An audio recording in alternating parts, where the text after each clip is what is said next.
Hello বন্ধুরা, আমি শঙ্করকালী মন্দিরে চলে গেছিলাম, ওখানে ধূপবাতি দিচ্ছিলাম।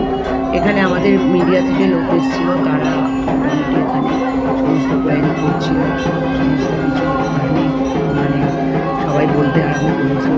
সবাই এই যে মন্দিরটা প্রতিষ্ঠা করা হয়েছিল সমস্ত কিছু এবং এর মহিমা কি কতটা জন্য সবাই মানে মন্দিরে